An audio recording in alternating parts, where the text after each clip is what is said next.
And today we're going to speak about the truth behind New Year's. Okay, so coming up, of course, is getting ready to of what they believe is the new year. We in the Israelite School of Universal Practical Knowledge, coming out of 1 West Harlem, New York, under the Commanding General, understand otherwise. We know that this is the dead of winter, so it's not the new year. You understand? So just as this world already worshiped Christmas and thought that that was the way to go, and that they thought that that's what we should be doing, they thought that that was the birth of Christ, December 25th, which is not. Okay, so now they believe because he was born on 12/25, for so-called born that day, which we know is different. Now we got New Year's, which is going to be January 1st. Okay, people going to be out there on the 31st all the way up and counting the time down until the first and say happy New Year, and the world is going to be making resolutions of what they should be doing and how they're going to make a new change for themselves, so it's going to be a better year and they're going to be a better person and such a better outlook on life, have a better outlook on life, and have some insight on how to live. We're not in the Israelite School of Universal Practical Knowledge know that this is not true. People tend to do the same things. They fall back into the same rut. They break their resolutions, like this new year coming up, I'm going to start exercising. Then halfway through the month, they turn around and stop abruptly. So I broke resolution. This goes on and over and on again. And it just basically shows, that it's basically, it's wicked. And it's so true according to the Bible. It's not true according to the timeline of calendars. If you so-called worshiping Christ and thinking that December 25th is Christmas, you go along the Gregorian calendar. You're not even going along the calendar. Christ was born during tax time. He was born during tax time in the month of Abi, which is April. He wasn't born in the dead of winter. It's cold out here. It's snowing and freezing and ice and slush and all that stuff. As far as the seasons is concerned, it's wintertime. It's not the spring. Christ was born during the springtime, not the wintertime. Okay, so with that, we're gonna look at what's going on with this New Year's. His New Year's so revered and so popular amongst America and people around this world, thinking that they're going into a new year. Okay, so what I'm gonna do is I'm gonna go into let's get a how you say, let's get a precept.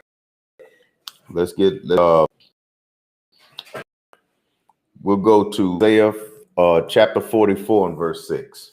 Isaiah chapter 44 and verse 6. Okay. You got it? You're going to have to talk loud because we don't have our mic today. Isaiah chapter 44 verse 6.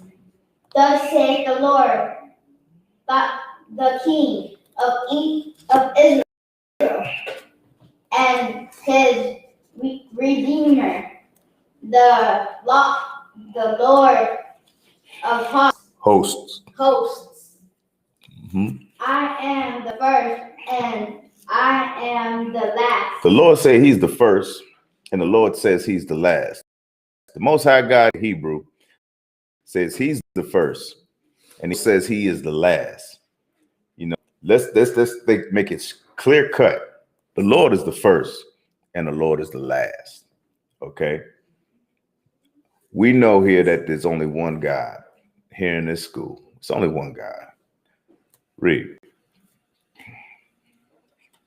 And beside me, there is no God. Beside who? And beside me, there is no God. He's saying beside me, which is to the left or to the right. there's no one. Just like I'm sitting up here, there's no one. I know I'm not the Most High, but there is nobody sitting on either side of me. The Lord is saying there's no one sitting up there with him. There's no one ruling this earth, ruling this universe, ruling the planets and everywhere else that you can even think about, but the Most High God, Yahweh. Read that one more time. Isaiah chapter 44, verse 6. Thus saith the Lord, the King of Israel, and his Redeemer, the Lord of hosts. I am the first, and I am the last. And beside me there is no God. Beside him there is no God. Now, I got to backtrack on the other we had just on a point when I bring out Abraham, the last class. I said Abraham was a Chaldean, which is correct. And he's from Ur, which is correct. But what I stated that in the last class, I stated he was an African. That dawned on me. Salah, that he was a, how would you say it, Mesopotamian. He was from Mesopotamia, like Babylon back then, during that, in that land, in the Ur, Mesopotamia, which Babylon and all that came out of that land. Okay. Now, in saying that, I'm gonna go into, and this was the reason why. This was the reason why the Most High told Abraham, get out of that land, get out of Ur, come out of there. They were worshiping all kind of other gods. They were worshiping a particular god called Marduk. Marduk. Okay. So Marduk basically was a god of thunderstorms. He storms. Okay.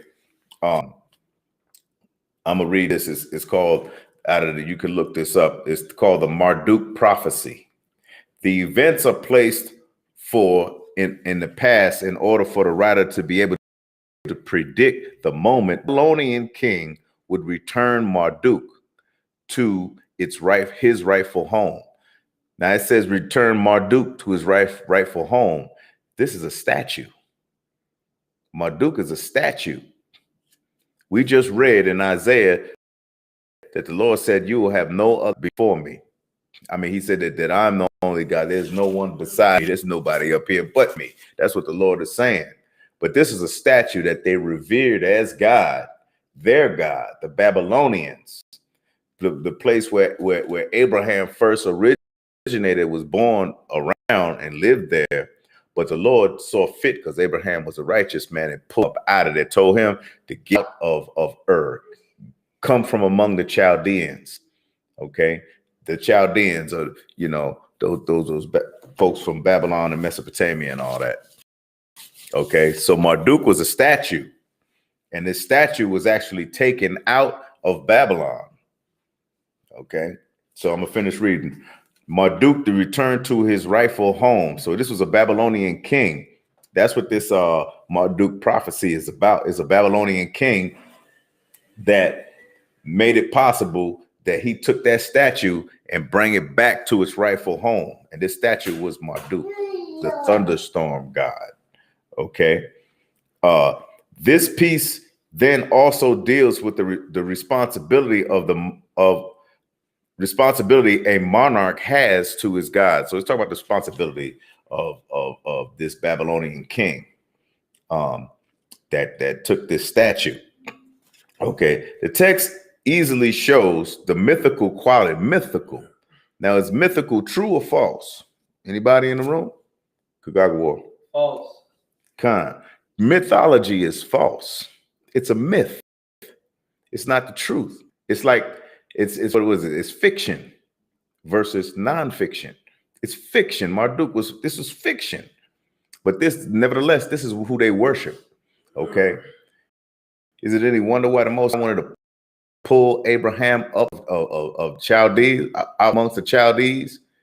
He wanted Abraham to worship him because he knew Abraham would, and Abraham is our forefather, and he did so. Okay.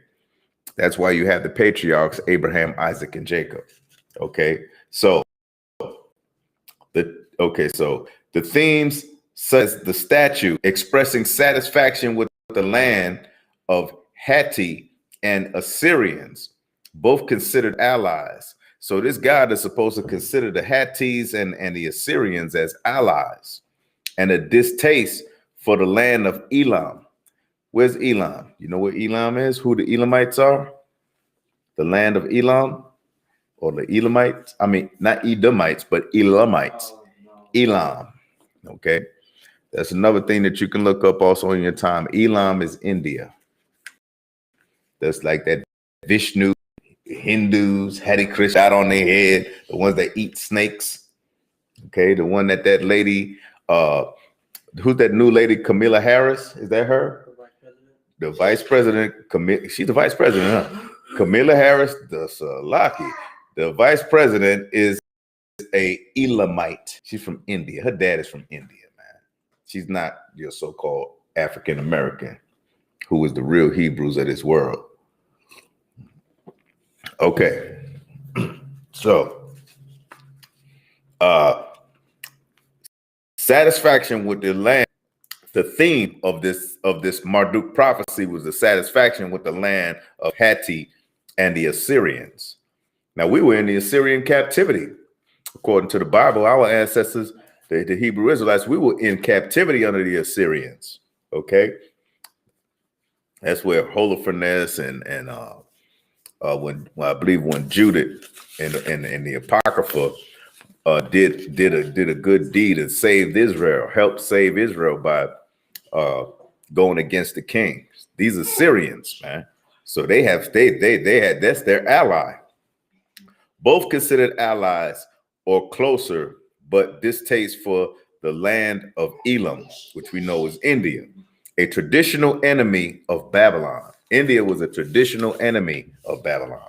Okay, so the removal of a god statue from a conquered city was common practice, and this also, how would you say it, was considered a devastating loss. So if you took my statue and you conquered my land, you took my statue, it's a devastating loss for me. You see what I'm saying? So that's how they considered it. That's how they saw it. Okay. So the removal of a god statue was conquered city was conquered and was considered devastating to the conquered. True for city, but more so with Marduk and Babylon, according to their lofty expectations. So this is the thing: Babylon was a lofty city.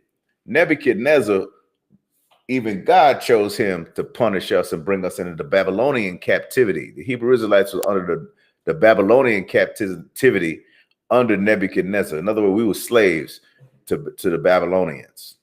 Nebuchadnezzar, that king. So he took his statue back. It was either him or Nebuchadnezzar one. I don't know the difference at this time, so lock in on that, but still they were both Babylonians. So they got the statue back, which was a big thing according to their land. Marduk, Babylonian god of thunderstorms. And another name for Marduk was Bel. That was another name, Bel. All right.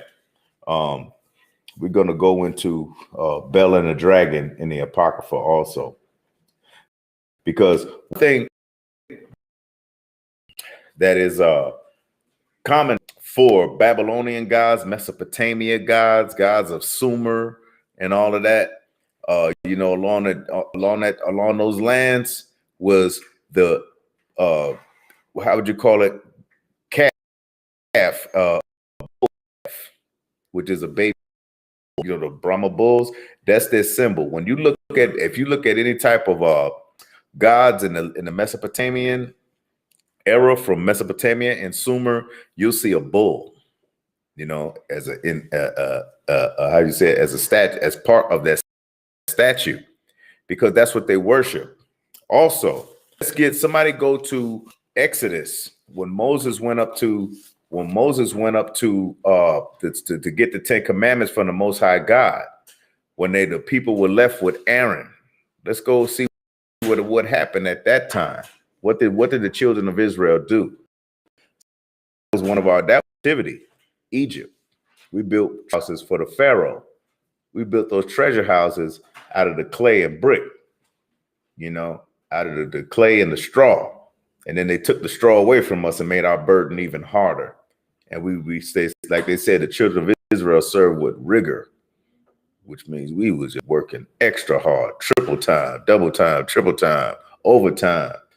Every possible task that we had, our taskmasters made sure it was brittle and harsh and cruel. Okay, so Moses influenced the Pharaoh to let our people go, caused the Pharaoh to release the children of Israel. And when we went into on our journey to the promised land, this is what happened when Moses went to get the 10 Commandments, when he went on Mount Sinai, I believe. You got it up? I believe it's Exodus chapter 4. Go ahead. Exodus chapter 4, verse 1. And Moses answered and said, but behold, they will not believe me, nor hearken unto my voice. Say the Lord to thee. Okay. And go a little further, because we want to see what I wanted to go and You want to go 14? Go to 14, because this is when the people were dealing with Aaron, because when Moses left, Aaron was in charge, and Aaron caught hell. He caught hell from our people, because we got some stiff-necked, stubborn people. Blacks, Hispanics, and Native Indians, stiff-necked and stubborn. We went our way all the time, every time, be it right or wrong. And when Moses left Aaron to be in charge, this is what happened. Exodus chapter 4, verse 14. And the anger of the Lord was kindled against Moses. And he said, is not Aaron the Levite thy brother? I know that he can speak well, and also he cometh forth to meet thee. When he seeth thee, he will be glad in his heart. Okay, that was that part. Now we got to go further, because it was we might be in the wrong. Okay, that was before. That was way. Let's go to let's see where we at here. It should be Israelites leave Egypt. There you go. When they leave Egypt, they cross the Red Sea. Let's go to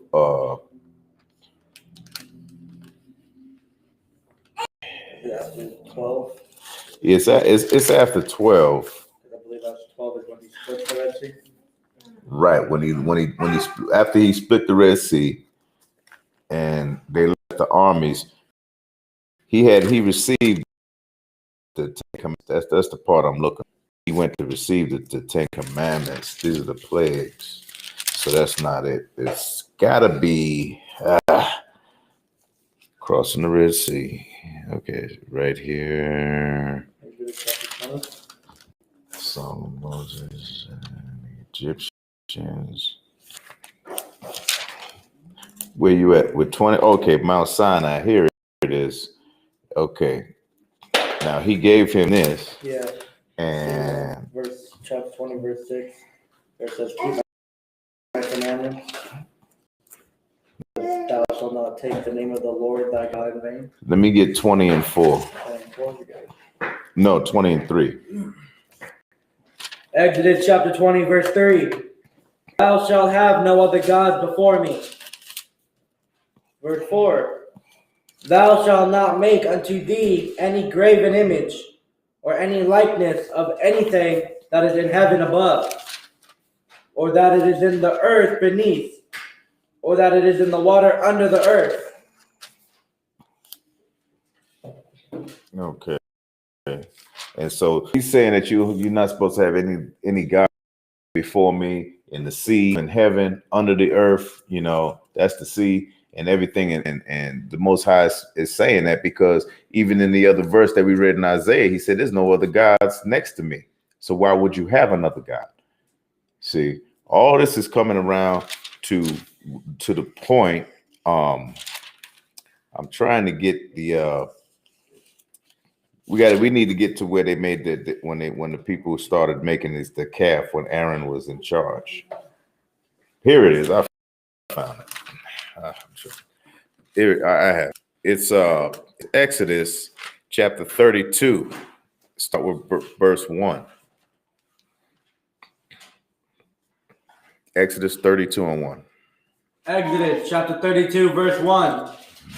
And when the people saw that Moses delayed to come down out of the mount, the people gathered themselves together unto Aaron and said unto him, Up, make us gods.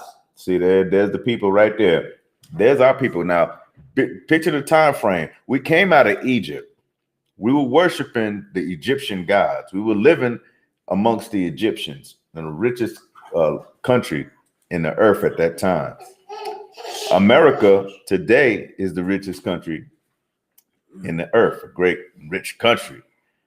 Well, this is the second. This is the relation to our past, to the past of America. The relation was Egypt. Okay, read. Which shall go before us. For as for this Moses, the man that brought us up out of the land of Egypt, we wot not what has become him. So that people saw the delay.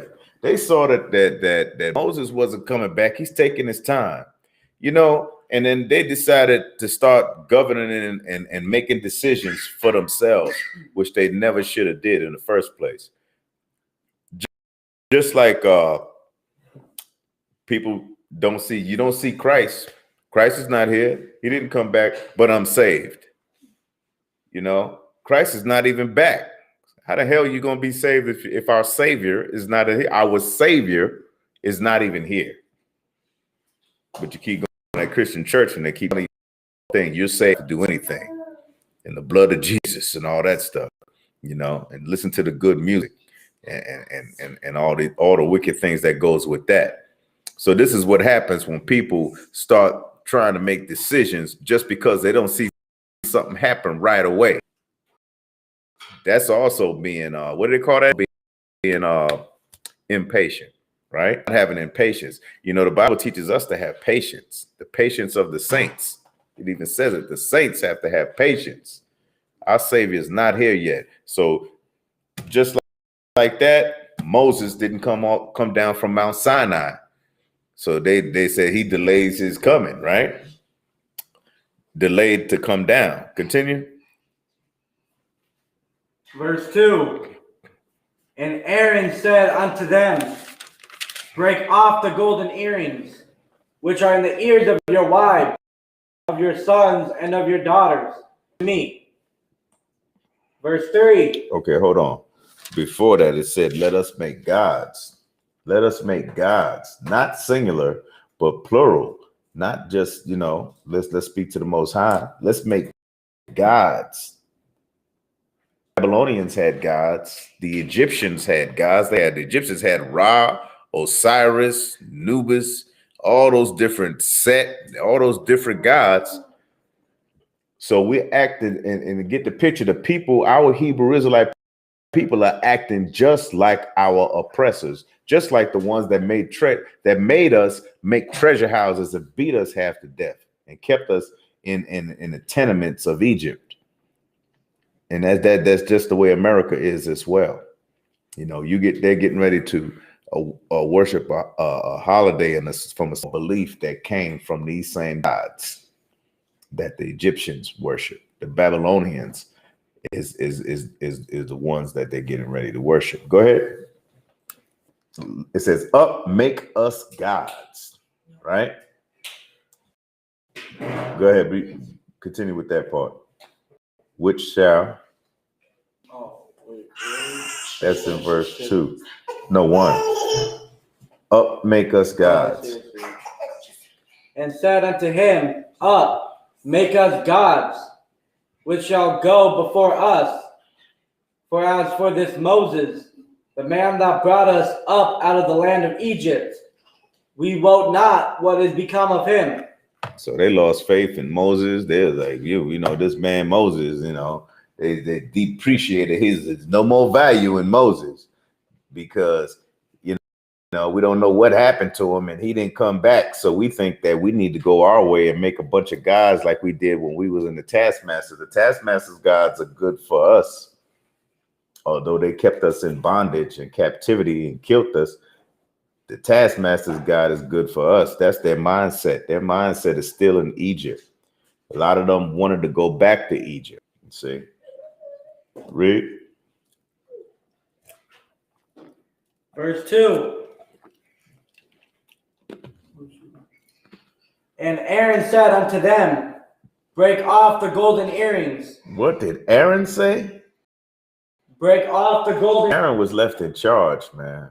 He was left in charge while Moses was up in Sinai. And he told them to break off your golden earrings. He didn't say, wait, we didn't hear from them yet. How do you know that Moses perished? How do you know that God forsook Moses and is forsaking you? Let's wait a little bit longer. Let's just have some patience. Let's show some true patience with our God that we know. Okay, no, he said break the golden earrings, break off the golden earrings, because the Israelites back then, it was a custom always, even men had golden earrings. There's nothing wrong with having, but the purpose that they used them for was wicked, as we'll see. Go ahead.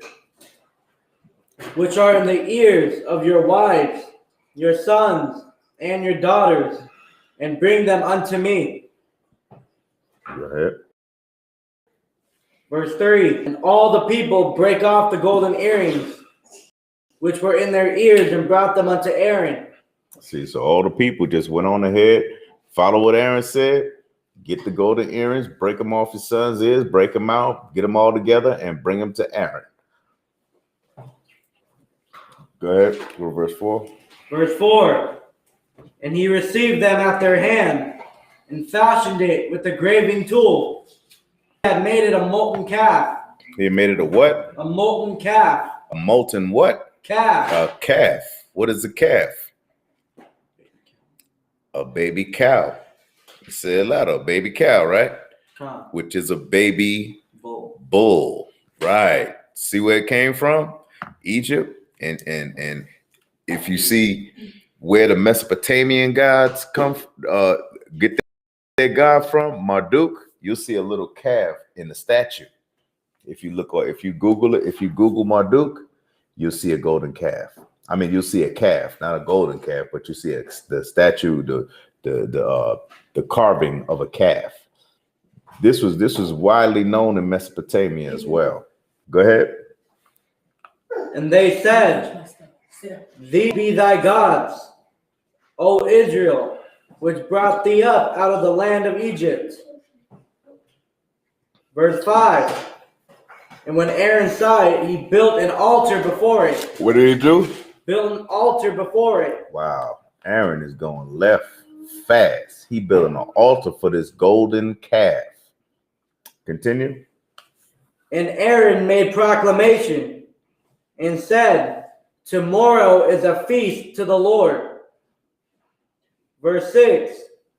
And they rose up early on the morrow and offered burnt offerings and brought peace offerings. And the people sat down to eat and to drink and rose up to play. Yeah, rose up to play. They were going just the way they were going in Egypt, just like the Egyptians do, like the Romans. They're going up to play. They're they worshiping this new gods, the new gods, like the new god, the calf, the golden calf. Okay. Continue. Verse 7. And the Lord said unto Moses, go, get thee down, for thy people, which thou broughtest out of the land of Egypt, have corrupted themselves. Have what? Corrupted themselves. Corrupted themselves. They corrupted themselves. The Lord even knew. He knew. Go ahead. There was this. It could be this. There's this movie, like an old movie, and it was called The Ten Commandments. Mm-hmm. And it was about Moses receiving the Ten Commandments after he split the Red Sea. Mm-hmm. But then everybody that he's partying, Mhm. and they cast them all down to. I mean, it was like it was mythical at the end, but they cast them down to Satan. Like, is that like what this story's talking about? Okay. Now, when you say cast them down to Satan in the movie, Well, yeah, because it is kind of like a Christian movie. Because at the end, they ended up going to hell, literally under. okay. I saw the movie. Charlton Heston was the main actor. He played Moses, a white man, which is false as hell. But the golden calf was true. Okay. What they did was true, but what happened was the fire came and melted the calf. Melted the calf because the Lord was angry that the children of Israel did that. And you saw they were playing, and not only playing, they were just having, it's like they were having orgies. Yeah. They were having sexual orgies. They were pulling stuff from each other, just doing the same thing, just barbarism. You know, that's the same thing the Romans did. That's the same thing that the Egyptians did. Okay. So they were acting like them because they were their captors. Just like in America, we act the same way like our oppressor do. We act just like him. We wear suits, his ties. We talk like him. The more we feel, the more we talk as if we were. The more that we talk, like we Edomites or so-called white people, the more we're accepted in America. The more that we feel good about ourselves. We act. See, that's what they were doing. They were acting like Egyptians. So in the movie, that's what happened when they didn't go into hell. They were just the earth opened up and they fell inside of it. That's basically, it was like an earthquake. The earth split in the movie. Okay, so continue. Yeah, it was a good movie. It was a good movie to look at so that you could understand what the story was. But to get the truth, you got to come in here because you'll be thrown off. Just like when they did Cleopatra, Elizabeth Taylor, Cleopatra. See, so to get to be in our class, so this is so much so in the Israelite School of Universal Practical Knowledge. All right, go ahead, continue. Verse 8, or Exodus chapter 32, verse 8. They have turned aside quickly out of the way which I command them. They have made them a molten calf. They've made them a molten what? Calf. They made them a molten bull. They made them a molten bull after these gods. See, there's a book called Planet X. In that book, it goes into this he's a kook, Zechariah Sitchin. He's the one that claimed that he could read cuneiforms. And I spoke about this before, about how the Mesopotamia were the first people to have writing. They wrote on clay, but these cuneiforms was like something like this, is cylindrical, like a cylinder, and they would write on it. And he claimed that he could interpret what the language was. But what was true about it, what it says in the book, that all of the gods of Mesopotamia, they would have a bull. They would have a bull to represent their gods. In all of their statues, all the different statues, there was always a bull on it with a disc on his head, or in between his in between his horns. And then also it would talk about a disc with wings. That's how you know it's Babylonian or Mesopotamian. Okay, that's how you know. Go ahead. And have worshipped it, and have sacrificed thereunto, and said, These be thy gods, O Israel, which have brought thee up out of the land of Egypt. So they credit bull and all the different gods that they have from all the different Egyptian gods. They were the ones, these Egyptian gods are responsible for the children of Israel to come out of the Egyptian, because the Egyptian god, you would think, would want to make sure that the Egyptians were the winners, that the Egyptians would keep their kingdom, that the Egyptians would keep that harsh bondage on the Israelites. But we as a people, being vulnerable, being just stubborn and being deceived, we think that those gods bring us out of Egypt, when in fact it was the Most High God, Yahweh, under and Moses underneath him that brought us out. Okay, go ahead. Verse 9. And the Lord said unto Moses, I have seen this people, and it is a stiff-necked people. It is a what? A stiff people. A stiff-necked people. That describes blacks, Hispanics, and Native Indians. Stiff-necked. And that's what we have to overcome, being stiff-necked. We need to come back to law, statutes, and commandments and know that God is the one who we should be worshiping. But you're going to go to New Year's and make that New Year's resolution. See, these are the gods that you are worshiping when it comes to New Year's. You're worshiping Marduk. You're worshiping Ishtar. You're worshiping Ashereth. Okay, all these different gods. You know, you're worshiping them. Okay, when you're going with the way of America, because America is modern day Babylon and modern day Egypt. Go ahead. Verse 10. Now therefore let me alone, that my wrath may wax hot against them, that I may consume them, and I will make of thee a great nation. Verse 11. See, so the Lord was getting ready to make Moses. At the time, the Lord was getting ready to make Moses like Abraham. He was going to make Moses like to be a nation. It would have been the nation of Moses, the Mashiites. We would have been, you know, instead of the Hebrew Israelites, we would have probably been the Mashiites. This Mashiach is Moses in Hebrew. But that Moses didn't want this to happen because he had compassion and loved us as a people still. Go ahead, continue. Verse 11.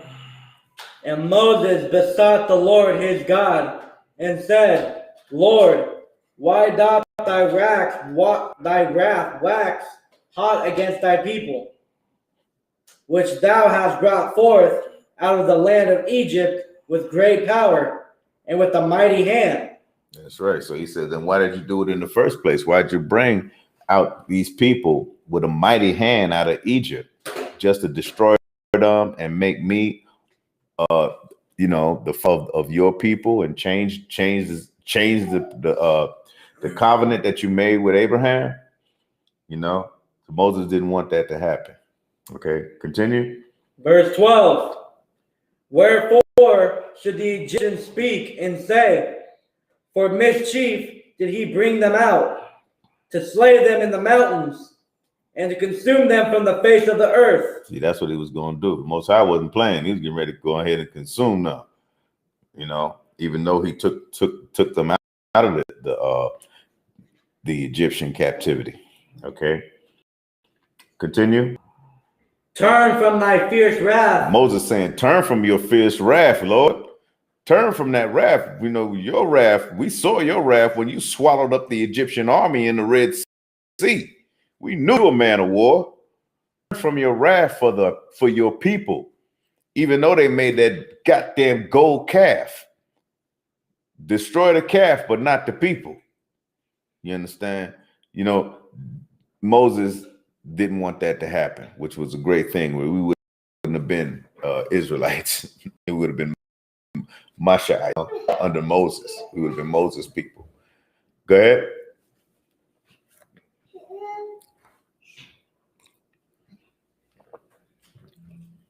And repent of this evil against thy people.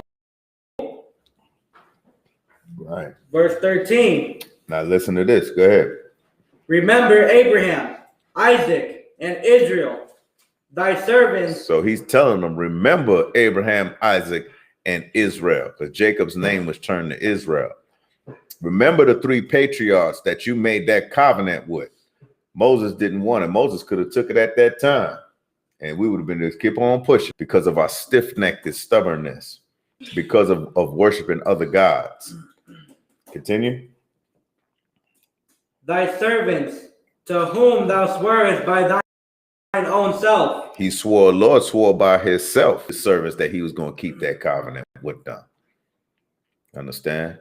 So he's reminding the Lord of the covenant that he made with the three patriarchs of the Hebrew Israelites, blacks, Hispanics, and Native Indians. Go ahead.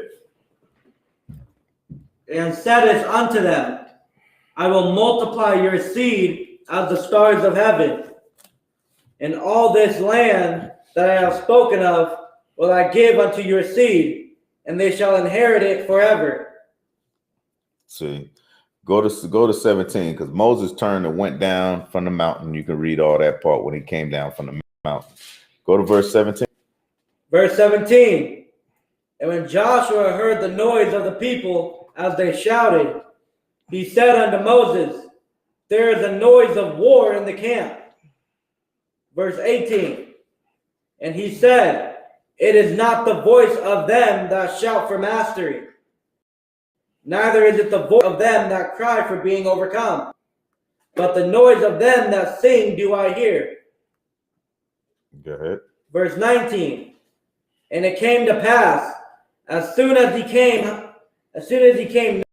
nigh unto the camp. As soon as he came near the camp, nigh means near.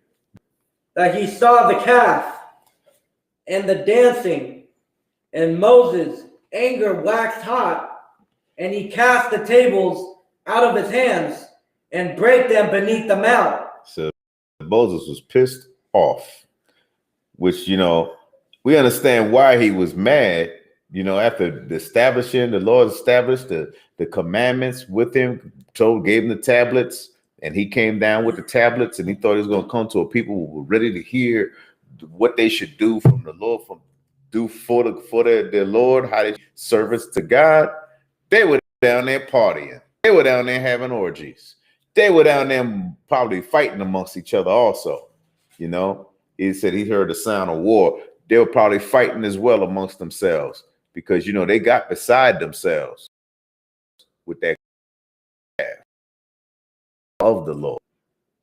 That was of their taskmasters and their oppressors, because that's how, like, you hear the slave mentality. That's what they mean by a slave mentality. That's what they mean by, like, coons. That's what they mean by house niggas. We take on that property of somebody, not us, somebody who has done great damage to us. We want to be so much like them. That's what's going on for the 5, 4, 3, 2, 1 New Year's thing. That's what's getting ready to happen in 42nd Street, Times Square. That's what's getting ready to happen at all them New Year's parties and in them churches too. The wicked churches too. Oh man, that's getting ready to happen. Go ahead, continue. Verse 20. And he took the calf which they had made and burnt it in the fire, and ground it to powder, and shot it upon the water, and made the children of Israel drink of it. He did. Well, he did something. You even said, damn. Like, he did some dirt. Moses was pissed, and rightly so. But he shouldn't have took it that far, because I believe that's why he didn't go into the promised land. Moses didn't go into the promised land because of some of the acts that he did. Okay.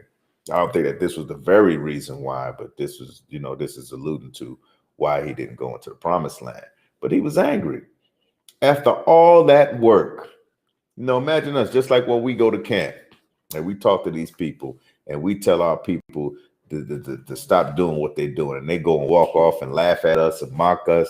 We get mad, run after them and try to beat them up. Is that righteous? No. Because they're adults. They're going to make their own path. They're going to have their problems with the Lord. The Lord going to destroy them. We just here to send that message. We're here to enlighten our people, to give our people back their culture. But if they don't want to accept it, then Lord be with you. Because we ain't. Okay. Continue. Verse 21. And Moses said unto Aaron, what did this people unto thee, that thou hast brought so great a sin upon them? So great a sin upon them. All right. What did these people do unto you? All right. That you brought this great sin. This is a great sin. This is crazy. You done made a calf, a golden calf. You did what our oppressors did, and you worshipped it. You made an altar for that calf, and then you started partying. You started having parties and all kinds of forbidden things before the Lord, because Moses didn't come back in your time, or the time that you thought he was supposed to be back from talking with the Most High. You know, Lord is no respecter of people. It may take a while. So what? It takes a while. But we, as those stiff-necked, stubborn people, impatient, don't have no patience. You know, the Bible teaches us patience. The Bible, the Lord teaches us to have patience. And this is why this happened. It's another reason why it happened. Go ahead, continue. In verse 22, and Aaron said, let not the anger of my Lord wax hot. Thou know people that they are set on mischief. On mischief. They mischief.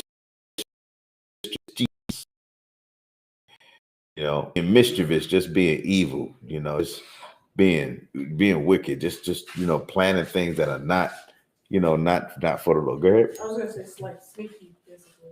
Sneaky also, right? Being sneaky, being mischievous, like crafty. Yeah. Like, when the book of Psalms says crafty counsel. Hey, continue.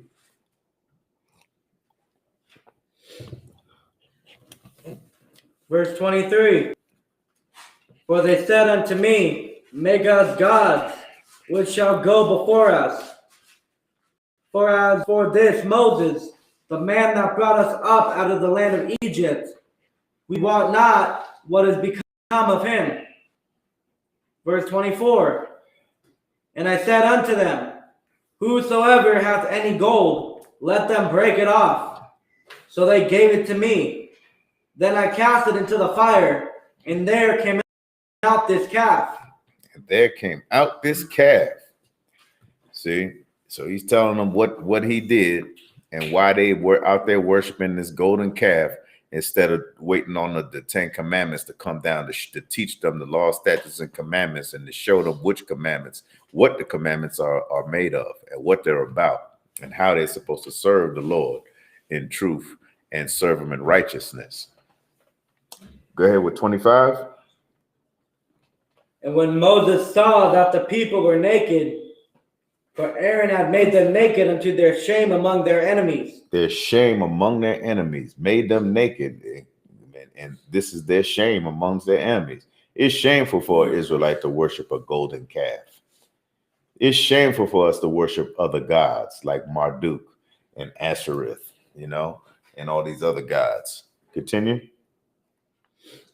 Verse 26, then Moses stood in the gate of the camp and said, who is on the Lord's side? Let him come unto me. And all the sons of Levi gathered themselves together unto him. Salakia. Okay. Go ahead. So this is what he's saying. So he's saying, if you forgot, if you on God's side, come to me. Come over here and worship the Lord. And notice all the Levites at that time, those were the priests of the children of Israel, the 12 tribes of Israel. They stood with Moses. They went with Moses. Okay. So that's what they did. And this is the reason why we are not to worship other gods. Because other gods, even the Lord felt that he said that the children of Israel corrupted themselves. So when you're worshiping, when you're going out there and you're saying Happy New Year and you're saying you're making resolutions and you're doing all of this, you're corrupting yourself. If you're Black, Hispanic, and Native Indians, if you have any other thing, you can do what in the hell you want to do. But if you are our people, you're corrupting yourself. You're doing the same thing that the children of Israel did when they worshiped that golden calf. So you have to really, really be careful or what happens when these holidays come around. All of them. All of them. Here in the Israelite School of Universal Practical Knowledge out of 1 West Harlem, New York, under the command of General Yohana, we do not worship holidays. We don't revere holidays. We don't make a holiday special. Matter of fact, it's just another day to us. You understand? We worship the holy separate days of the Bible. The days in this book that it says, gather yourselves as a congregation in holy convocation. Those are the days that we worship, like the Feast of Unleavened Hanukkah, Day of Atonement, Feast of Tabernacles, Feast of First Fruits. These are the days that we look at and we observe. Okay, so it's important that we recognize that this day coming up, these days in New Year's, is not for us. It's not what we should be worshiping. It's not what we should be doing. It's not what we should be observing. We're not supposed to be, how would you say, New Year's resolution. We should be separate from them, because this is a great sin. This is a great sin in the book of Exodus. You understand? So, being as it like that, the Lord said, I don't have anyone here next to me. Okay. Let's go to Habakkuk 2 and 18. Habakkuk chapter 2, verse 18. Okay, let's go there. Okay. Let's see what else the Lord has said about other gods. Because I'm going to bring you to the God of New Year's. It's not just Marduk. Marduk is just one of them. Okay. It's Habakkuk chapter 2 and verse 18. I think I said 12, but I meant 18. Habakkuk 2 and 18. Okay. When you get it, I want you to read it.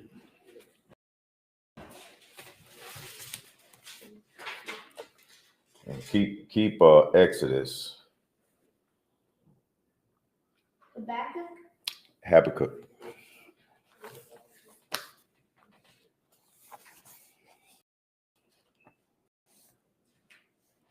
Habakkuk 2 and 12.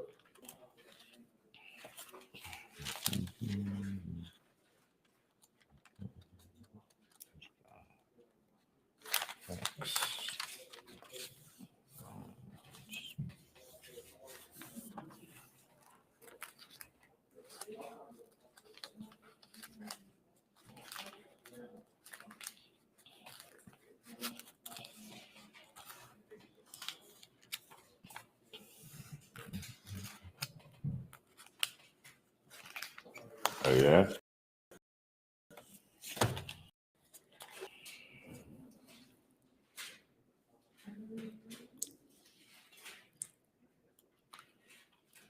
Verse 18. Mm-hmm. Habakkuk chapter 2, verse 18. What profit the great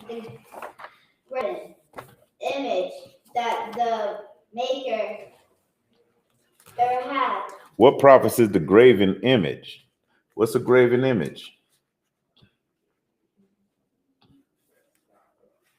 Like something like scissors. Like something false. False. It's kind of along the lines of that, because that's a picture, but a graven image. What's a graven image?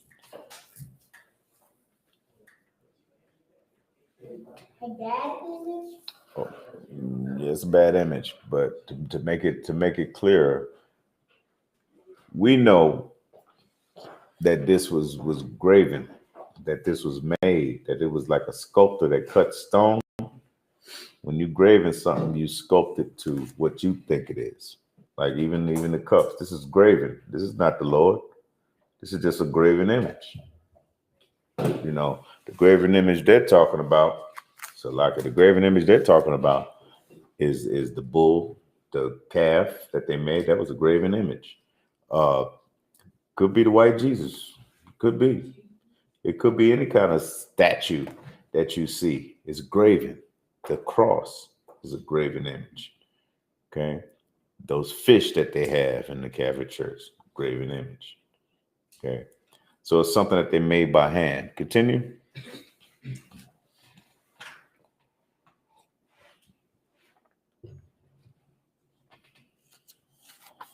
There have graven it the molten image and a teacher of lies. Right. So you got the sculptor that's graven, then you got the molten image. The molten image is like made of what? Something made of what? Lies? Go ahead. Is it like glass? That could be molten, but it's another property that's more common than glass, because you do have to heat glass. What else do you heat? Coal. Huh? Coal. Coal? Yeah, coal. No. Not coal. Metal? They get that young man a hand. He stretched it out. That's what I'm trying to allude to. The molten image is like made out of metal. When you metal, you're heating it up, you're making it heat, and then you bending it toward the way you want it. You do the same thing with glass. Okay, so that's why I said you wasn't far off. Know what I mean? So like it says, what? Read it from the top, so we get the idea. Habakkuk chapter 2, verse 18. What profit the graven image that the maker thereof had? So what profit does the graven image have? Right.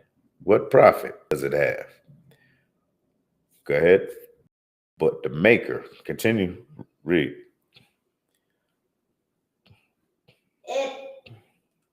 The molten image and a teacher of lies.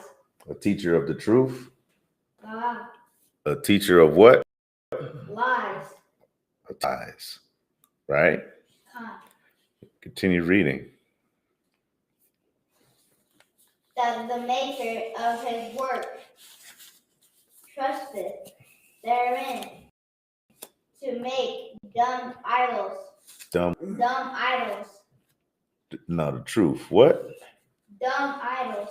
No, the Most High God. What? Dumb idols. Dumb idols. What profit does the one that made a graven image have? But to worship a lie, to believe in a lie, to believe in something that's false. This is just a statue. These countries going crazy over somebody coming in and stealing a statue because it looks so good in their land, revered. It was so expensive. It was made out of pure gold or pure silver. You believing in a lie. You believing in metal and in silver. Well, we serve a living God. The Most High God, Yahweh of the Israelites, of Spanish and Native Indians, that comes out of this Bible is God. That's why he said there's no one up me. There's no one up here but me. No one to the left, no one to the right. I'm sitting here. I'm the Lord that you are supposed to obey. That's what he's saying. Living God. That's who we serve. The most powerful God of heaven and earth. The Most High. You understand? That's who we serve. Continue. Verse 19. To him that to the wood awake. Woe unto him. What does woe mean again? What? Destruction. That's right. Destruction unto him that says to the wood, arise. Get up, wood. That cross that the Christians have on their neck. Get up. You're powerful. You could do what you want to do. Get up, wood. Get up. Now, does that make any goddamn sense? That's like me telling these things up here on this day. Get up, y'all. Get up. Arise. I'm straight to the nut house for that. You understand? But yet people think that there's power in the cross, you know, and especially those who are in the Christian churches who are getting ready to go to church on New Year's. Go ahead. To the dumb stone. To the what? To the dumb stone. What's that dumb stone? Sis? The cobblestone. Yeah, that's his hand. The cobblestone. That's right.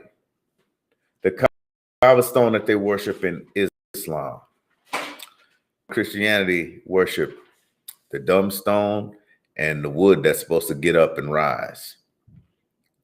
Wow. Our people are so destroyed. Well, give me Hosea 4:6 too. Go ahead.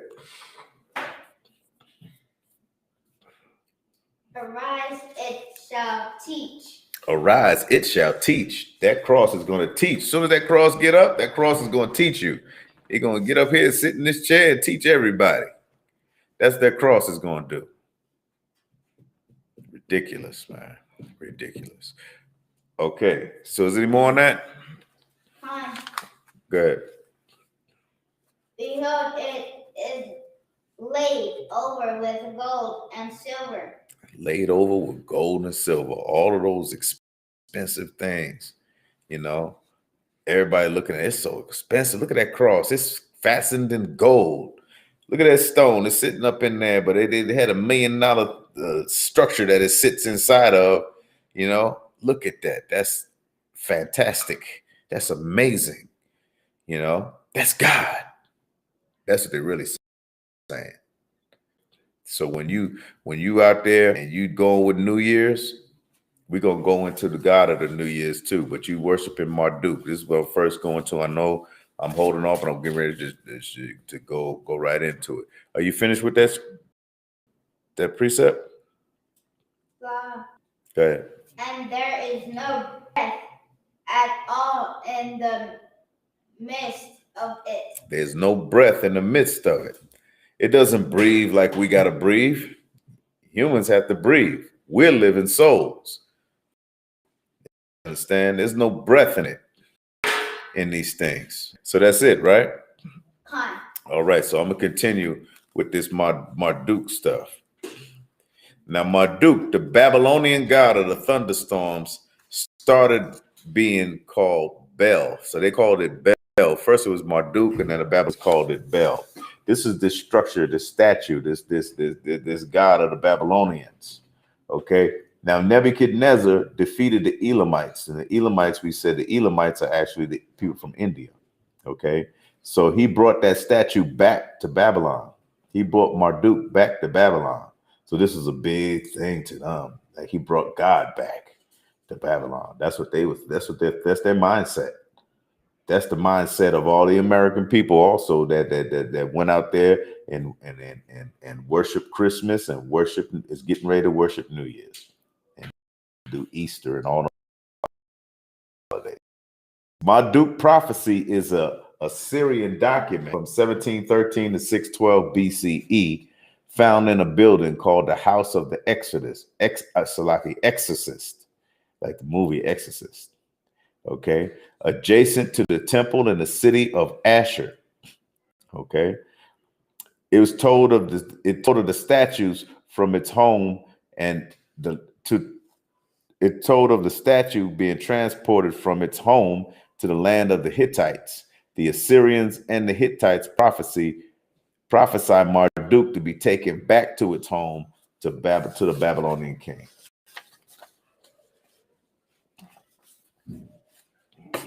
The Marduk prophecy, the events are placed far in the past in order for the writer to be able to predict the moment when a Babylonian king will return Marduk to its rightful home. So they're trying to return Marduk to its rightful home, you know. So this is the Babylonians, right? So this actually did happen. We did talk about it. But let's go to Let's see. The text easily shows the mythical qualities and political themes, such as the statue expressing satisfaction with the land. Okay, we did talk about that. That's what I'm talking about. So now let's go to I'm gonna go to the New Year's God, the God of the New Year's, and they're really one and the same.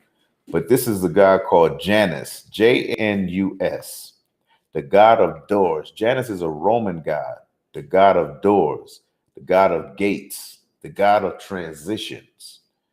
Okay, this is Janus, the Roman god. Rome had many gods. They had Poseidon, the God of the sea. Romans had Venus, the God of love. Romans had Apollo, the God of the sun. Romans had Jupiter, Saturn, Mercury. Mercury was fast, the messengers of God. The Mars, Neptune, Orcus, Ceres, Juno, Luna, Vesta. Look at all those gods the Romans had. Babylonians had gods like that too. The Arabs had a god for every day of the year. 365 gods. Damn. You know, not one of them can help them either. Janus represents the middle ground, life and death, beginning and end, youth and adulthood, rural and urban, which, you know, the city and the country, war and peace, barbarism and civilizations. The Romans thought Janus ruled over life, marriage, like harvests, like birth, like deaths, seasonal changes, planting, and the new year.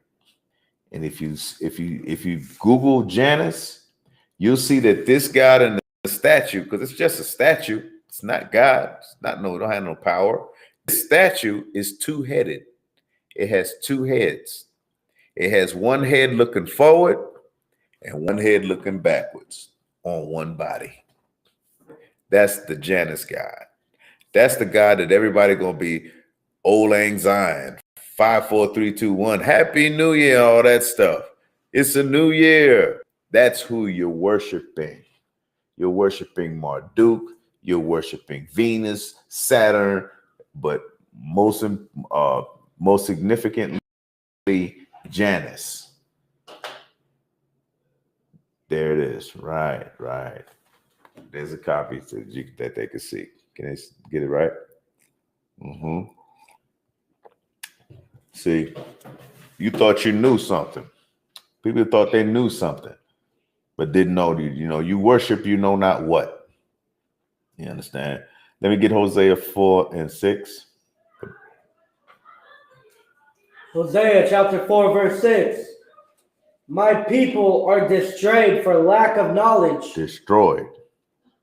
My people are destroyed. Yes, my people are destroyed for lack of knowledge. My people are destroyed for lack of knowledge. My people, it doesn't say my people are brought up, my people are raised up, my people are wise. It doesn't say my people have knowledge. It says my people are destroyed because of knowledge, for lack of knowledge. You lack knowledge. You just say, okay, January's here, 31st going out. Let me put on my shoes. Let me get out here and dance and party and be the biggest whore, the biggest dummy, and the biggest liar on the planet that I could possibly be, because I lack knowledge. Look these things up. Look up what you're worshiping. Look up, because you're worshiping it because you're partaking in it. You know, you sit up, I talk with many people that say, I don't worship at Christmas. I don't do that. I say, oh, you just came from Macy's with those gift boxes and you got a gift wrapped and you're going to go put it underneath the tree, ain't you? Yeah, but I do it for the kids.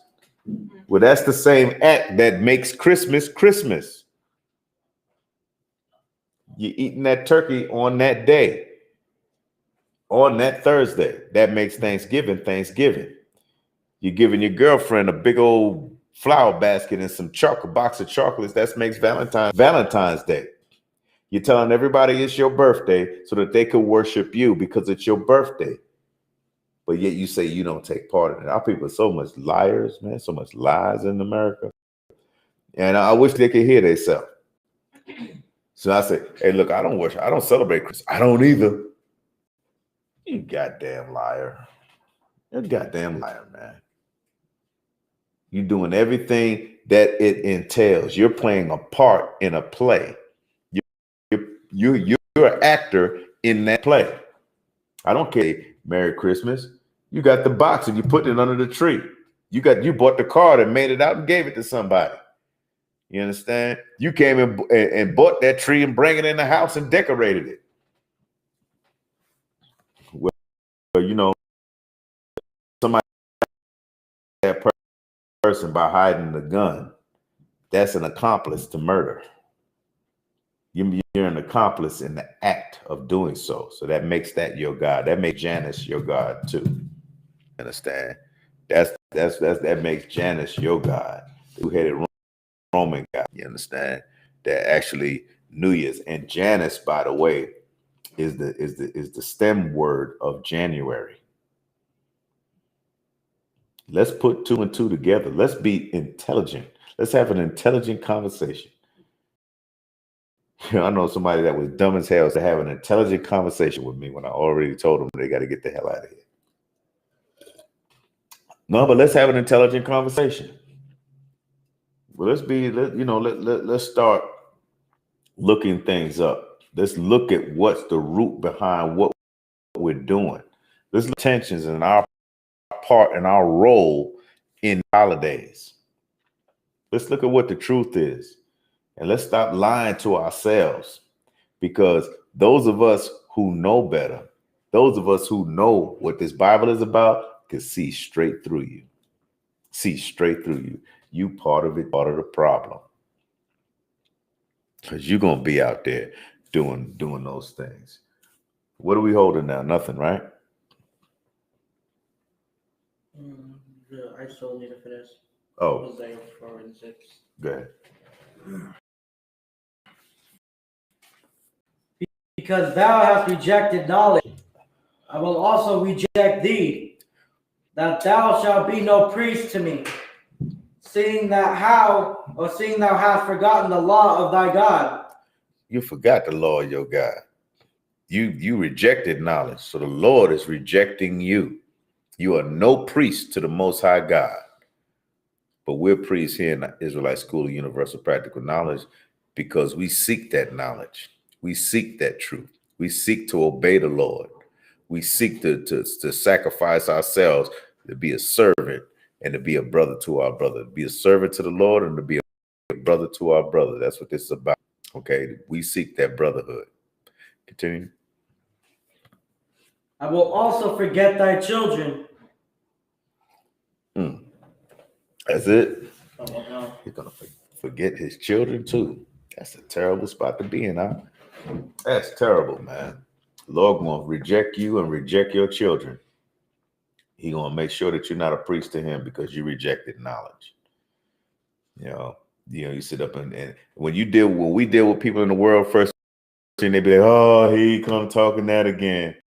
He come. Oh man, we didn't have to get that deep into it. Let's just go light. Let's go as light as possible. Dumb. Let's go as light as possible. And your life depends on it. I don't know about you, but if my life depended on it, I hope you go deep. I hope you go super deep so that I could live or that my brother could live. Go super deep. Let's go super deep into it. What is Janus? Who did Janus come from? What is Marduk? Where is Marduk coming from? Where did all this? What is this about the Babylonian statue? And what is this about Asterisk? Okay. Let's go super deep into this because your life depends on this. The life of our nation depends on us going deep into this knowledge. Our nation has been destroyed, man. We have to build it back up. Let's build it up with righteousness, right? Let's build this up with righteousness. Build it up with truth. Let's build it up with discipline, with order, and with all the things that's needed to build a nation. Okay. Any more on that out? All right. So let's go to 1 Corinthians 12 and 2. 1 Corinthians 2.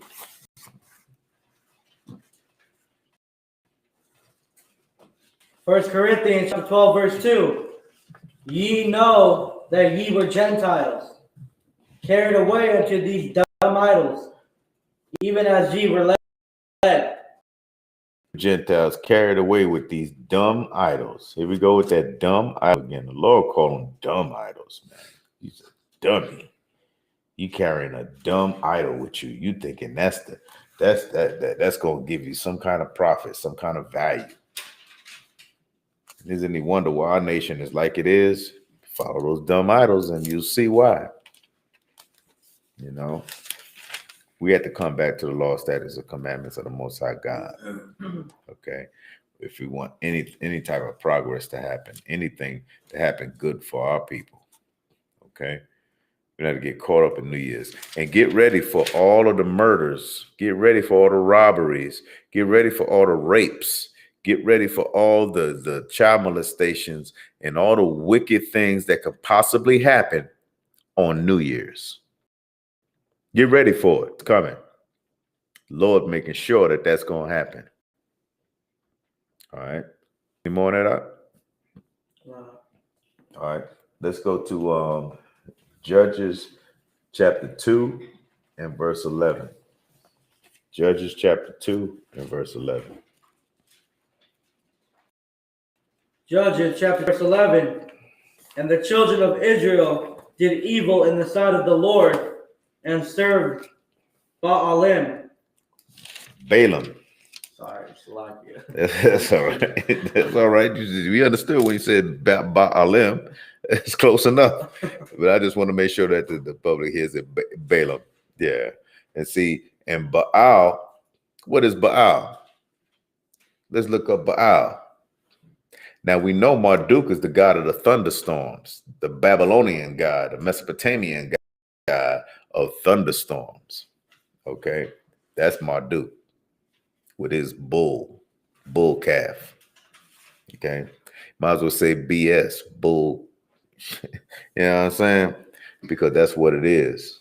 You know, we refuse to see. We refuse to accept the truth because we've been in this captivity so long. It's so comfortable being this way. You know, it's easy to go with the grain, but when you get up and go against the grain, that's when you're serving the Lord. Get up and go against the grain for once in your life. Become a warrior. Get brave. Be brave like Christ was brave. Be bold like Job.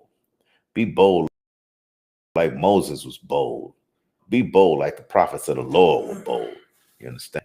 They didn't cower when it was time for how you say danger and adversity and trouble. They went on and kept speaking this truth. Sound familiar?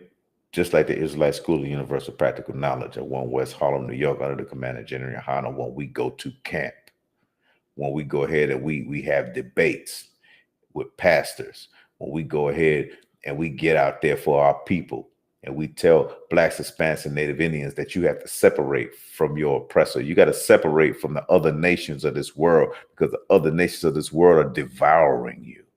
They're eating you. They're consuming you. They are robbing you blind, and you sitting up smiling like a dummy. That's why Christ told the disciples to go to the lost sheep of the house of Israel. Do not go into the city of the Samaritans, but that's another nation. Go to the lost sheep of the house of Israel, because you lost once you're going out here doing this New Year thing, worshiping that two-headed God. Yeah, you big time lost. You're not Roman. Since when was you your oppressor? You're not oppressor. You're oppressing yourself. You got oppressed. Go ahead, continue. No, that was it on Judges 2 and 11. That was it on there? Okay. Let me get go to 12. We're gonna go to 12 and 13. Judges chapter 2, verse 12. And they forsook the Lord God of their fathers, which brought them out of the land of Egypt, and followed other gods, of the gods of the people that were round about them, and bowed unto them, and provoked the Lord to anger. That's right. Made the Lord angry. All right. Read verse 13. Verse 13. And they forsook the Lord and served Baal. Who did they serve? Who did they serve? Baal. Did we say Balaam? Right? Balaam is part of Baal because Balaam is plural, Baal singular. Right? You know, just like we say Aquathium and we say Adawanium and we say, you know what I'm saying? That's plural. So Balaam is plural for gods. Right? And who else did they serve? Ashtaroth, right. And Ashtaroth, as I put it, Ashtaroth is plural. Ashtoreth is singular. And that's another false god, Mesopotamian god. Okay. Ashtaroth, 2nd millennium BCE, Phoenician goddess. That's when people start, how you say, worshiping Easter. When Easter comes up, that's the god they worshiping, Ashtoreth. It's the god, Phoenician goddess, Astarte, an equivalent of the Babylonian god, Ishtar. That's your Easter. And earlier, Sumerian, remember Sumer and Sumerian and Mesopotamian, Inanna. That's another god. Inanna, the equivalent. Ashtoreth is equivalent to Inanna. The Hebrew Bible, Ashtoreth is singular, and Ashtaroth, Ashtaroth is plural. Okay. And that's what it's saying. That's what provoked the Lord to anger. That's when we piss God off. Because he already knows there's nobody here, but you study, you worshiping another nation that don't even have the law, statutes, and commandments. They don't have the law, statutes, and commandments. They can't sin. They can't transgress the law because the law would have done. All right. So that's what's going on with that. Let's go to Amos 5 and 26. Amos chapter 5 and verse 26.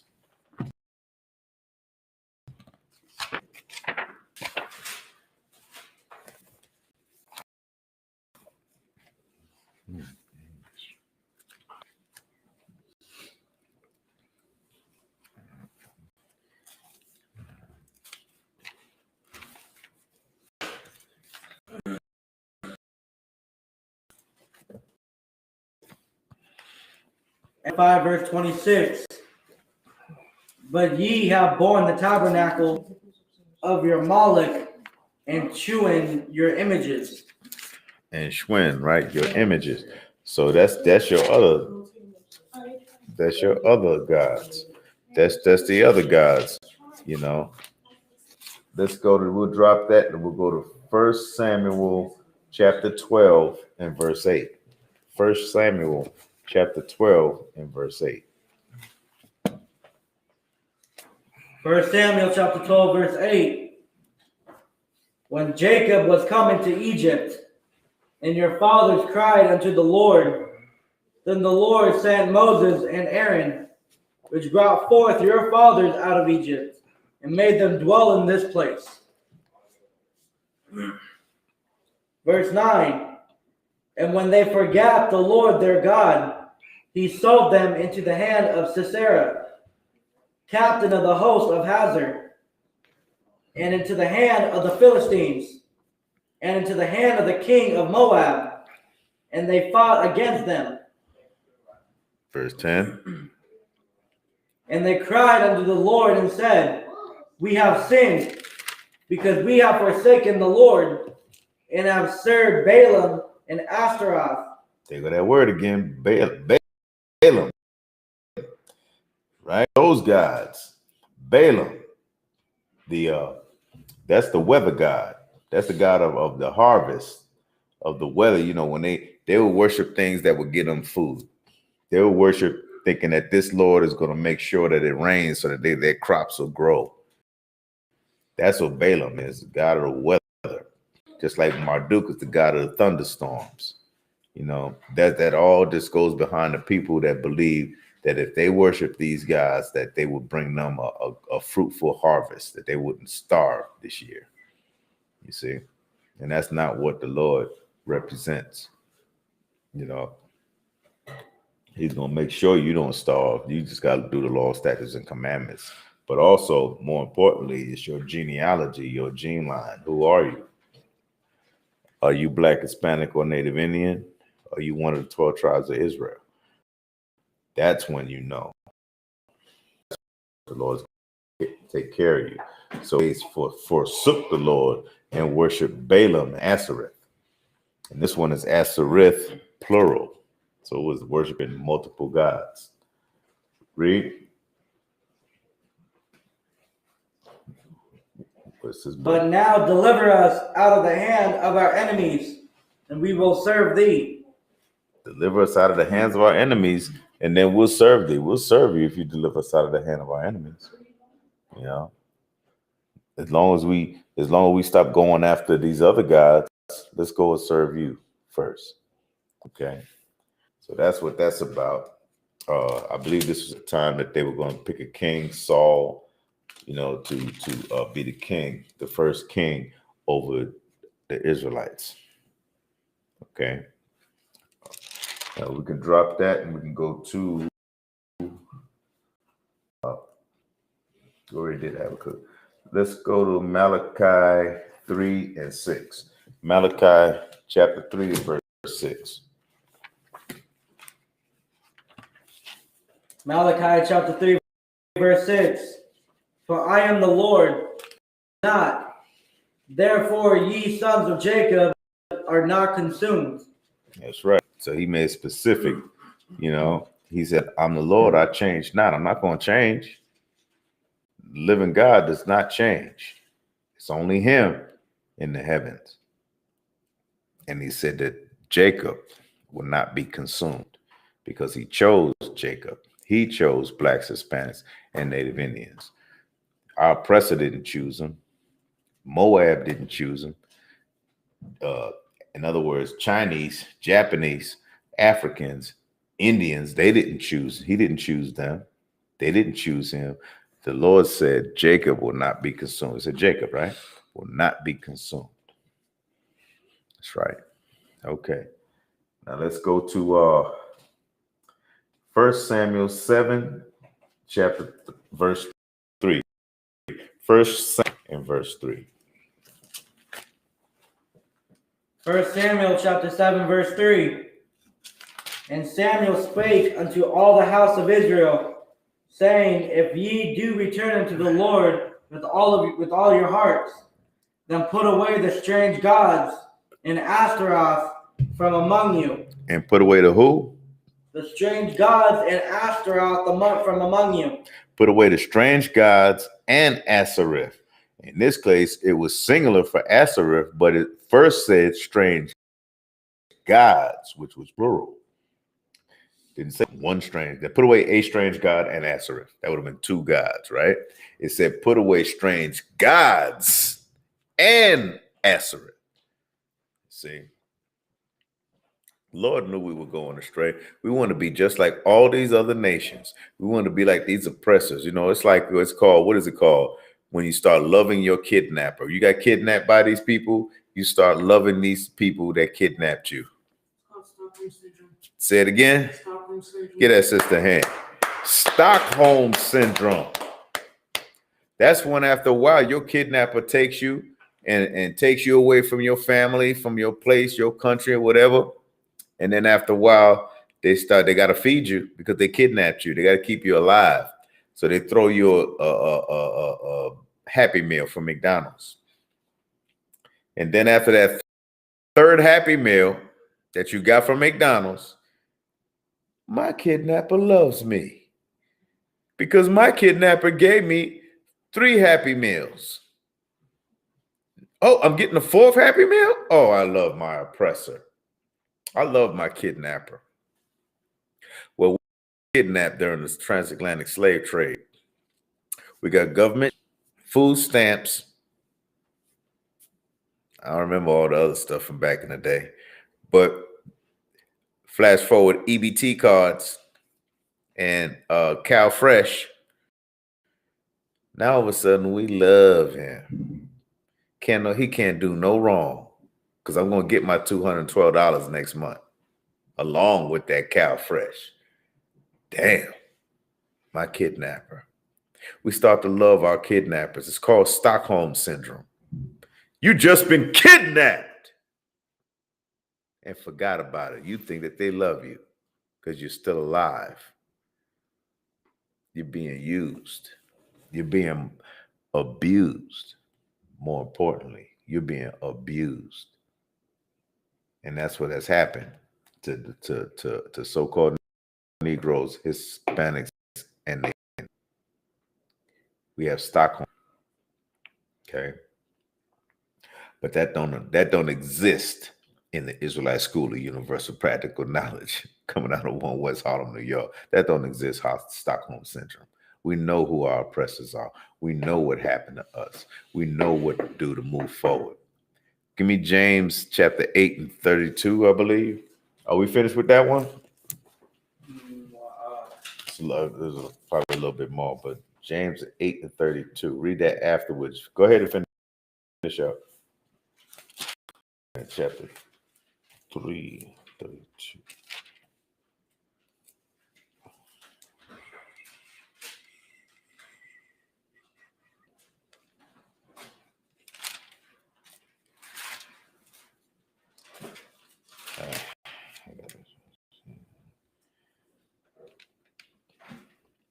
No, what you was reading.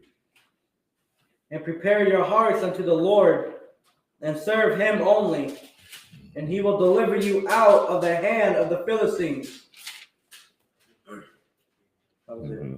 And so he'll deliver you out of the hands of the Philistines. All right. James 5 and No. It's not 32, because James is short. I'm trying to have the truth and learn the truth, and the truth will set you free.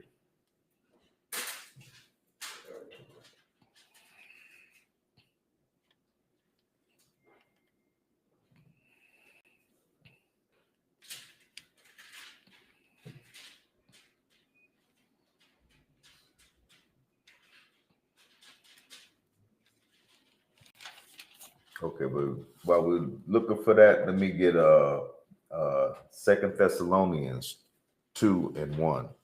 2 Thessalonians 2 and verse 1.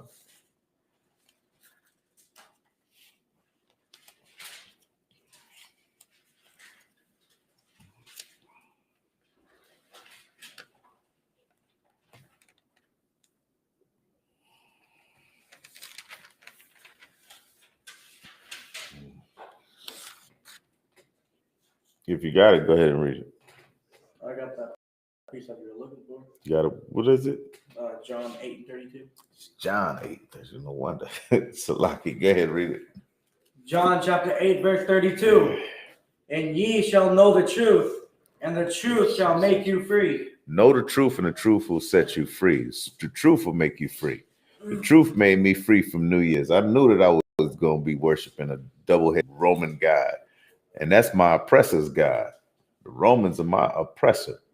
So why in the hell am I running out here on New Year's trying to act like it's the thing to do when I'm worshiping a double-headed god from Rome, the God of gates, the God of doors, the God of transitions, the God of life and death, the God of urban and rural, the God of old and youth and adulthood. That's a God that's not of my God, Lord Yahweh, in the Hebrew. That's not my God. You understand? It's a whole different setting, different thing. Okay, can you tell me?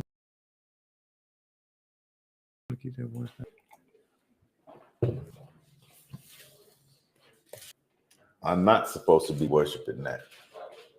You understand? I'm not supposed to be dealing with that.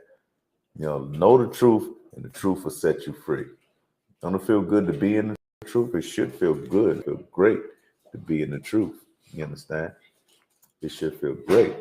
because can't nobody pull no wool over your eyes. Can't nobody tell you that this is this, and then you sit around and believe it because you already studied it, you already read it, you already did your research and looked at it, saw it with your eyes, and nobody put words in your mouth. That's what I respect. I respect that. I looked it up for myself. First, somebody just, because anybody can tell you anything. Anybody from the streets know that, because everybody from the streets is trying to tell you any goddamn thing. All right. So, and water for that. So we got that. To 2 Thessalonians 2:13. 2 Thessalonians chapter 2 and verse 1. Salaki.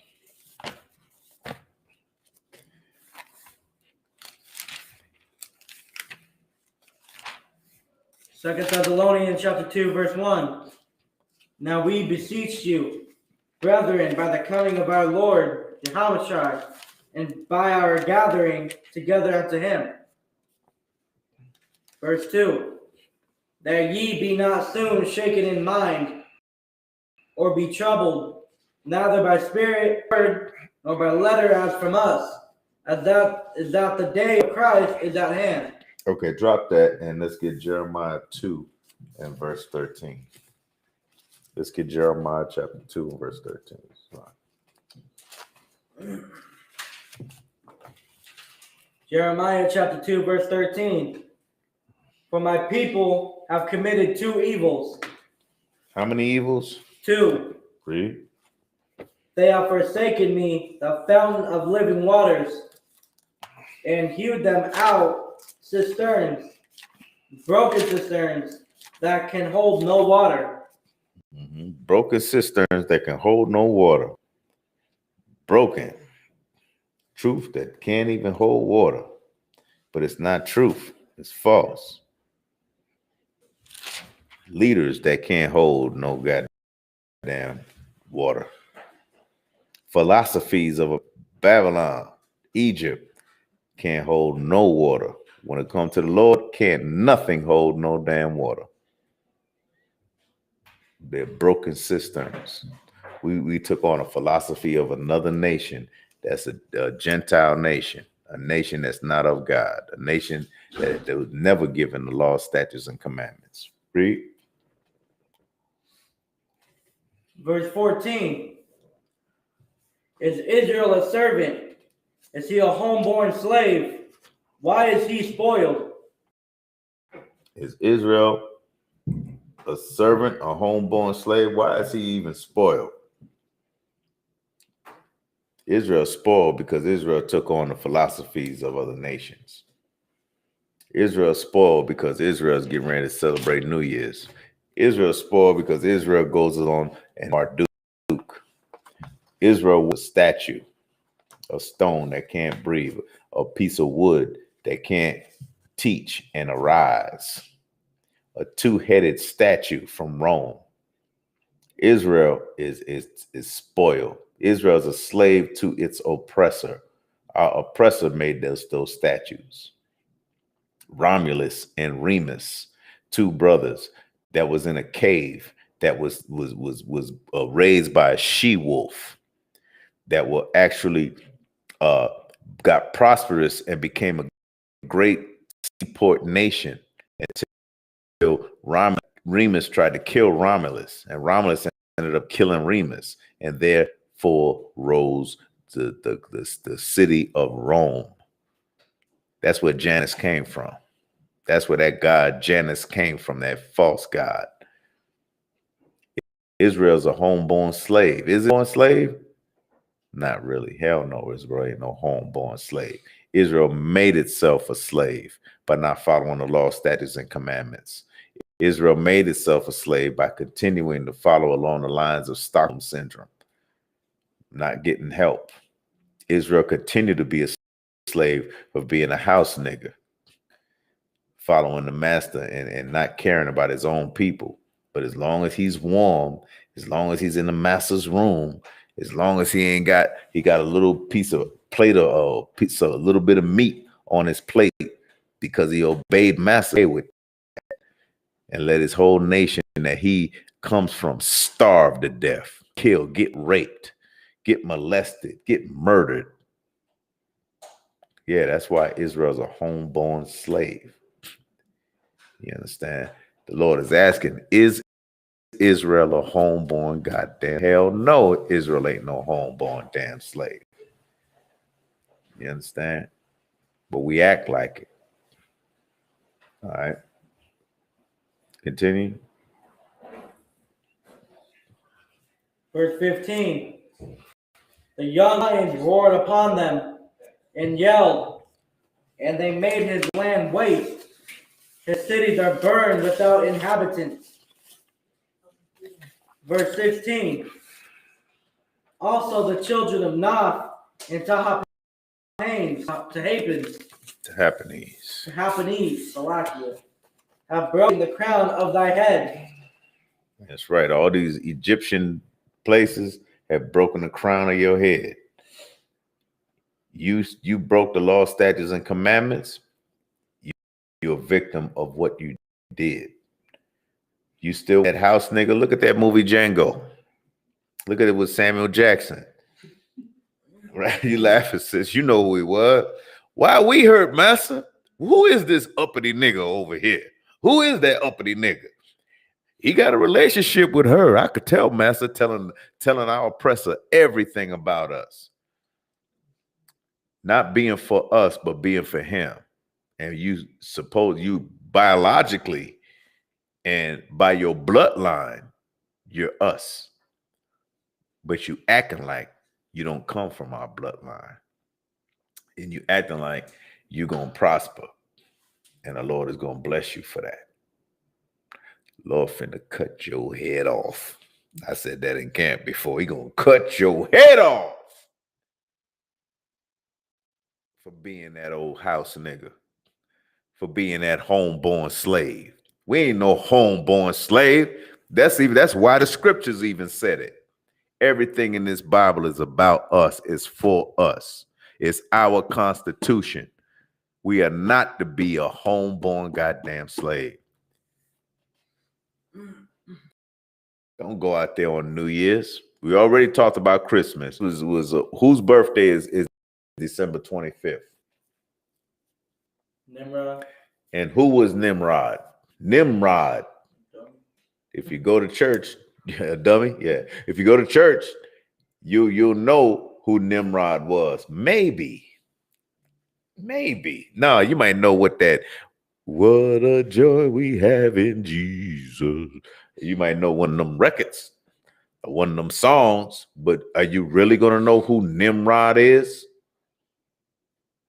And so you read the Bible like a novel. But who was Nimrod? So I'm going to tell you who Nimrod was, a mighty warrior. Nimrod was a mighty warrior before the Lord. And he's actually from, let me say this, he's from the people. Who are these people? These people, Nimrod is from Babylon because he built the Tower of Babel. He built Cush, right? He's from the land of Cush. He was African from the land of Cush. He's a Cushite. He's the king of the Cushites. All right.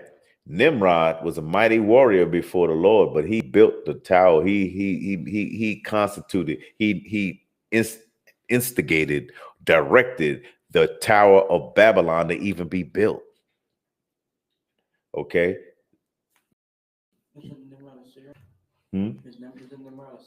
No, Nimrod's not Syrian. He's a Cushite. He's from the land of Cush. And it's a people, certain people that are from there too. And they're heathens. They're also heathens also. So, but most importantly, that was his birthday. December 25th is Nimrod's birthday. Nimrod was perverted. Maybe his mother was perverted because they were husband and wife. Damn, you came out of me. Now I'm going to marry you, which means I'm going to have sex with you. and then we're gonna be lovers. God forbid for Israelite. That's against our laws. But he was a Cushite. Okay. Nimrod. So he was born December 25th. So what the hell you did, you celebrated his birthday. And also his mother was there when he died. He died before his mother died. His mother wanted to make sure that he would be remembered forever. So you know what his mama did? Got the evergreen tree, the tree called an evergreen tree. And she took that tree and she made that like his headstone under his body that was buried in the ground. And she made sure that that all of the people in Babylon worshiped that tree, worshiped the day that Nimrod died. That tree is your Christmas tree. That's your tree for Christmas. You understand? Let me get was it Jeremiah 10:2? Jeremiah 10 and oh shoot, we going overtime. I don't want to go overtime. Read this last one and we out. Jeremiah chapter 10, verse 2. Thus saith the Lord, learn not the way of the heathen. Learn not the way of the heathen. Learn not the way of Christmas and New Year's. Read. And be not dismayed at the signs of heaven. Don't be dismayed by the signs of heaven, and don't worry about whether you're a Gemini, Sagittarius, or Virgo. Studying the stars. Come now, please. Read. At them.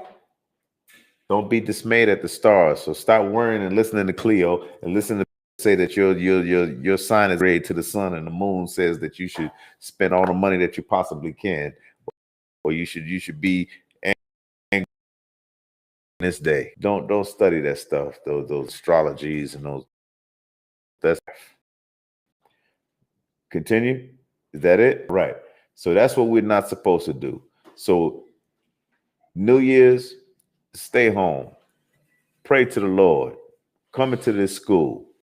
Learn from the Israelite School of Universal Practical Knowledge out of 1 West Harlem, New York, under the commanding General Yohana. And like we said, learn the truth, and the truth will set you free. And with that, I'm going to say shalom.